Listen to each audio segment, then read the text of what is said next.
और एक बड़ी खबर सामने आ रही है। एमपुरान फिल्म के निर्माता की चीट फंड कंपनी पर ईडी की नजर। ईडी सूत्रों के मुताबिक कंपनी की गतिविधियां संदिग्ध हैं।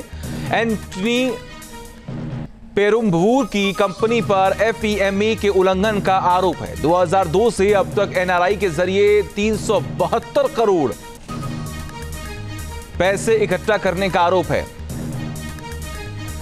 और तमाम जानकारी के लिए हमारे साथ हमारे सहयोगी मधुरेंद्र जी जुड़े हुए हैं। मधुरेंद्र, क्या है पूरा मामला, जरा विस्तार से बताएं।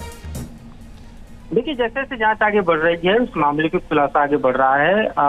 एमपुरान फिल्म के निर्माता एंटनी पेरुम्बवूर से जुड़ी एक चिटफंड कंपनी है और इस कंपनी पर एनआरआई से, खासतौर पे आप गल्फ के जो देश हैं वहां पे रहने वाले प्रवासी भारतीयों से 372 करोड़ रुपए इकट्ठे करने का आरोप है और रिटर्न सिर्फ 7 करोड़ रुपए की हुई है, जो सीधे तौर पर FEMA के प्रावधानों का उल्लंघन है।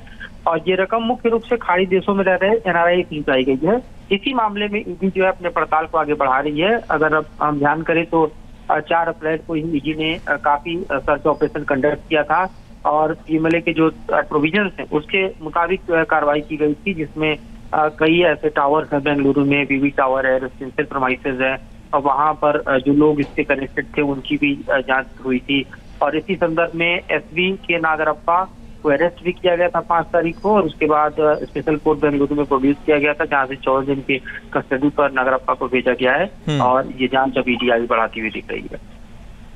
ठीक है, सबसे बड़ी बात यहाँ पर है कि इस पूरे मामले पर नजर जो है वो लगातार बनी हुई है, लेकिन इसके अलावा कोई ऐसी इंफॉर्मेशन मिली जिसके बाद ये कार्रवाई शुरू की गई, नजर बना के रखी गई, वो इंफॉर्मेशन क्या अब तक पब्लिक डोमेन में डाली गई है क्या?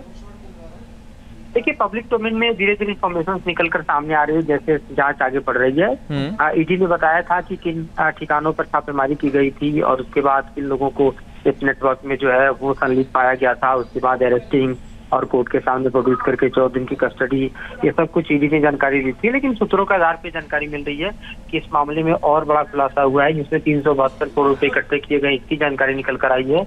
और साफ तौर पर देखा जाए तो वापसी सिर्फ 7 करोड़ की हुई है, तो अपने आप में FEMA के उल्लंघन का ये मामला है जिसको आगे बढ़ाती हुई ईडी अपनी जांच में दिखाई दे रही है। ठीक है, बहुत बहुत शुक्रिया आपका तमाम जानकारी हम तक पहुंचाने के लिए। न्यूज नेशन अब व्हाट्सएप पर खबरों की ताजा अपडेट के लिए न्यूज नेशन के इस QR कोड को स्कैन करें।